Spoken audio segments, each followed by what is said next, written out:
Hello and welcome to the Night Watch Show. The topic for this episode has to do with financial advisors, also called stockbrokers. Now, I want to discuss this a little bit since many of you that are invested, whether it be in 401ks or various retirement accounts or possibly just ongoing personal investments that you or your business may be involved in, may actually work with financial advisors or brokers. And myself, I also have done exactly that. What I'm questioning as I reflect on the recent market turmoil and how much money the world has lost in all of our collective investments through retirement funds and personal assets and in various ways that we've all been invested into equities, into stocks and mutual funds and even bonds and so on. I just question, what do financial advisors bring to the table? And the reason I question that is, in my experience, personally at least, throughout this market situation that we've experienced with the pandemic affecting us all globally in many ways, including financially, including regarding the crashing markets around the world, what I found is that the financial advisors that I personally have worked with seem to just constantly say, just write it out. They never would say, now is the time to sell. They never would say, now is the time to go heavy in pharmaceuticals. Now is the time to leave transportation. Now is the time to do this or to do that. Instead, it was always simply holding positions and riding the wave, weathering the storm, and just kind of sailing on through it and having confidence that everything will rebound and go back to its highs, and it always has, and there's no reason to worry, and just stick and stay, hold on and ride it out. So I just question the value of that advice. For example, had I been managing my own investments personally, I would have actually sold early on in the crisis, and I would have waited until things were beaten down pretty far, and I would have bought back in strategically based on what seemed to make the most sense at that time. Whereas with the professional advisors, with some very big firms that I'm sure you're all familiar with, I won't mention the names since they probably would be very happy to sue me. Who knows? I won't mention their names specifically, but some of the biggest banking firms in the country and in the world even. So what I question is the value of them not providing advice when and if to sell, not providing advice to go stronger in certain sectors or in certain companies, and simply the value of paying them a percentage of your assets simply to give you advice, hold on, wait and ride it out. And I've essentially found myself losing a lot of money based on that advice, and I would have been better off following my own instincts when I would call them and say, shouldn't we leave the market? Shouldn't we move to cash? I think they hear that and they think, whoa, move to cash. I won't be getting my commission percentage on this money every month, so better tell my clients to write it out. I really like some feedback from you all in the comment section, if you don't mind, because I'm just curious.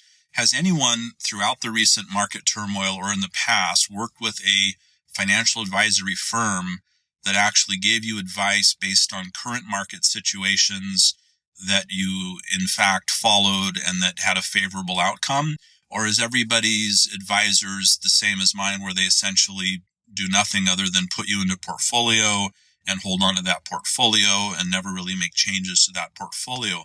I was very surprised to see that there really weren't even any trades throughout the crisis, and it was really just a matter of writing it out.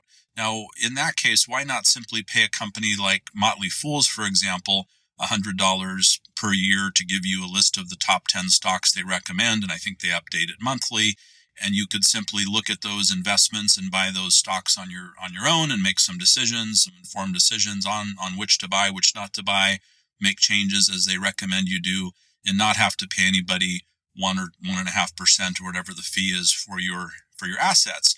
So that's what I'm questioning. And you can also get a hold of Warren Buffett's portfolio online, I think, for free, and kind of follow that. So the question is, if the advisors are simply setting up your portfolio and letting it sit there forever, and when there is a crisis, they're not seeing the writing on the wall. They're not making preemptive moves. They're not making strategic moves based on what's going on in the world, and they're just holding on to those portfolios. What is the value of that? Now, the other thing I'm curious about with one particular firm that I've been working with for quite a while, I didn't realize this, but they're not even managing the money themselves. What they essentially do is they put the money with external external firms, basically funds that manage portfolios of stocks, and those fund managers that manage their own independent portfolio of stocks do all the work. And so the financial advisor that I work with in this case simply does nothing other than outsource to a third-party firm, which anybody can actually go and buy those similar types of investment portfolios. And they just write it out and let those firms pay them their commission. And really, it seems to me like they do nothing at all. They're not even able to trade the positions because it's outsourced to another firm. And they're not making any decisions to buy or sell or change positions or change fund managers. If the funds underperform, for example, there's no advice to change to a different fund. So I almost feel like their compensation, I don't know exactly how financial advisors or brokers' compensation works, but I just wonder, the longer you're in that fund, does their commission percentage actually increase? It seems to me as though they have vested interest to keep you in the same fund, even if it underperforms for the long run, which I really question. Is that because they're actually getting some type of a bonus based on retention in that fund of members? So I really think the financial advisory role, I question it myself. I would have been better off just buying stock in Amazon or Google or Apple, put it all into one company, ride that out. Would have been much better off than through the financial advisory channel. So really would love to have some feedback, especially from any of you that have experienced what I have, which is the uselessness of financial advisors in their lack of being able to provide any meaningful advice or any type of strategy or any type of moves based on what's going on in the world or locally, for example, in specific markets or wherever you happen to be invested, whatever sectors you're in.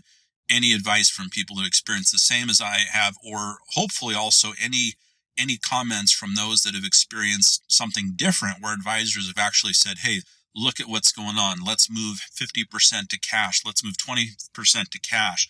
Let's go deep into this sector. Let's go deep into pharmaceutical companies and laboratories, for example. Let's go deep into the sectors that are involved in the whole work from home new universe we find ourselves living in, such as companies like Zoom. Has anyone been working with advisors that have given that type of advice? And if so, if you don't mind, please share those companies. And I would love for everyone to hear that, because it seems like a lot of advisors, especially with the biggest firms and banks, give absolutely no meaningful advice or support other than keep your money where it is, don't make any moves, and let me keep getting my commissions. That's it for today. Thank you so much for joining the show.